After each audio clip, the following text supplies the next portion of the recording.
Las vecinas. Reinaldo se sintió cansado, regresó a su casa ubicada en uno de esos caseríos baratos, conocido como el Callejón de la Puñalada. Pensó en la posibilidad de volver en la tarde a las manifestaciones en contra del plan fiscal. Esa es la gran ventaja de vivir en el centro de la capital.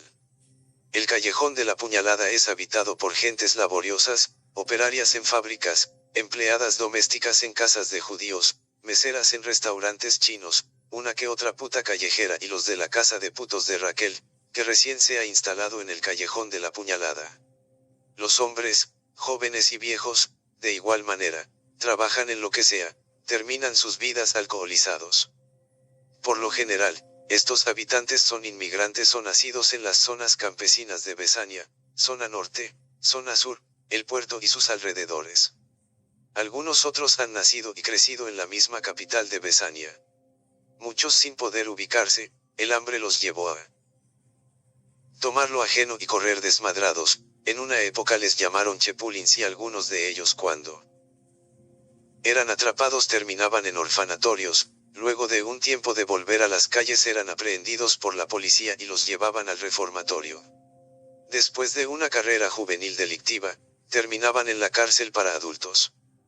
Toda una carrera, graduarse en la cárcel, como estafadores, prostitutos, asesinos, traficantes y sicarios, aunque se debe aclarar que no es el destino de todos. Reinaldo vive en una de las primeras casas, la número 3. Antes de meter la llave, mira a uno de los gatos callejeros, desperezándose en el piso del pequeño corredor, y decide acompañarle un rato. Se sienta sobre el piso. En ese preciso momento, dos vecinas cotorreaban y sin querer, Reinaldo las ha escuchado. La Jessica sale al corredor de su casa número 5 a tomar aire fresco y se encuentra a su amiga Candy de la casa número 6. ¿Cómo te sentís con tanto calor? Ya no aguanto ni los calzones, me chima todo. Solo imagínese, andar sin ropa por este barrio. Bien quisieras ser vista por todos. Ser deseada es otra cosa, que si quisiera. Esto es como estar en el puerto. No exagere. No es para tanto. El asunto de bañarse, es que al salir del baño estoy sudando otra vez. Debe ser la menopausia. No creo, estoy muy joven. No se crea tal cosa. ¿Por qué no? Debería ir donde el doctor, puede ser la presión. La presión de mi maridillo, que jode tanto. Ese es un buen hombre, te sacó de putear. ¿Qué me querés decir? Nada, no me hagas caso. Silencio, ve a quién viene. Se acercaba caminando despacio Esmeralda, la que vive en el fondo del callejón. Joven de buen cuerpo, cintura de avispa, piernas estilizadas, paso alegre de buen compás. Era de las mejores vestidas de aquel vecindario. No hablaba con las vecinas pues las consideraba unas viejas de patio. Sabía que al pasar al lado de aquellas vecinas le comerían el culo. A Esmeralda no le importaba nada. Ella se esforzaba por llevar la vida de la mejor manera. Hija de madre soltera y siguiendo Esmeralda el mismo patrón, con la diferencia que ella sí llevó al padre de su hija a la corte y le pidió pensión alimenticia. Esmeralda estaba segura de quién era el padre de su hija, muy sencillo, ese mes que recién le había pasado el periodo, con el único que se acostó fue con él. Ella lo había deseado desde hacía mucho tiempo atrás.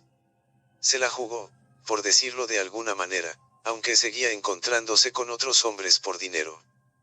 Cuando fueron a la corte, la jueza de familia le dijo que debía pagar pensión alimenticia por la recién nacida. El hombre en cuestión, le soltó la sopa delante de la demandante. Mire, señora jueza, esta mujer nunca me ha interesado. Es más, le digo yo la echaba de mi casa y no se iba. Yo siempre me cuidaba con preservativo y ella me lo quitaba y me decía que no había peligro. Me repetía que si quedaba embarazada abortaría. Vea usted en el problema que me ha metido. Entonces la jueza le respondía que eso no era problema de la corte. El interés de la corte era que la niña tuviera su pensión alimentaria. Así fue como clavaron al vecino, que terminó alejándose del barrio. A diferencia de otras vecinas, que Al tener dudas de quién sería el padre de la criatura, debían salir a trabajar en lo que fuera. Tal y como les pasaba a las hijas de aquellas mujeres cotorras, que esperaban que pasara Esmeralda, la de la casa número 15. ¿No le parece que esos tacones son muy altos? Los pies sufren mucho. El trabajo se lo exige, de seguro. Sí, claro. Si a eso le llamas trabajo. Todo es trabajo. Me acuerdo, cuando aquel llegaba en la noche, después del trabajo, yo tenía que hacer extras con él. Sí, pero acostada. Todas hemos hecho extras con esos buenos para nada. Sí, pero ya no sabe igual. Esa tal Esmeralda, últimamente usa una mejor ropita. Es que ahora tiene lavadora. No es eso, babosa. Entonces, ¿no la has visto cuando la traen en la noche, diferentes automóviles? Debe ser algún chofer de la empresa donde trabaja, no seas tan mal pensada. Sí, pero esos hombres, todos son diferentes. Así era la madre cuando joven. Al menos nuestras hijas tienen un trabajo decente. Claro, pero nosotras las criamos con buenos principios, como dijo aquella. Sí, pero esas pobres criaturas ni saben quién es su padre. Ya qué importa. Ahí se sale de alguna manera. No creas, con este gobiernito cada vez se pone más cuesta arriba todo. ¿No ves esa que acaba de pasar? ¿Para dónde crees que va? ¿Para dónde? Es como de la vida alegre. A estas horas. Empiezan con horario de oficina de gobierno. ¿Y en dónde? La otra vez dijeron que la habían visto en una esquina de la avenida Segunda. Le pagan bien, es lo que precisa, además no hay brete. De un momento a otro el cielo se encapotó de gris oscuro. Las dos mujeres, que estaban fuera en el angosto y largo callejón de la Puñalada, se fueron dentro de sus casas cuando escucharon los primeros truenos anunciando la lluvia. Irían directo al patio, a meter la ropa. Esmeralda no estaba bien de su cabeza, entre los vecinos estaba señalada como trastornada, por decirlo de alguna manera. Primero desapareció su hija, de escasos 3 años, las sospechas recayeron sobre el padre de la niña. Luego apareció la niña, después de 2 años. El hallazgo se dio en el fondo del congelador de la cantina del barrio. El forense, con un escalpelo fue limpiando, raspando, para luego depositar las muestras con fluidos en tubos de cristal, buscaba alguna señal para continuar con la investigación. Encuentra semen. Luego, la pone a descongelar de manera natural, para hacer las fotografías de rigor. Al cuerpo le faltaban las córneas, tenía una apertura desde el cuello hasta su vientre, la parte interna se veía vacía. Con un sistema especial de calentamiento eléctrico, la piel del resto del cuerpo de la niña empieza a encogerse, al perder líquido. Cuando terminó el proceso, su cuerpo era más pequeño, como si fuera de 6 meses.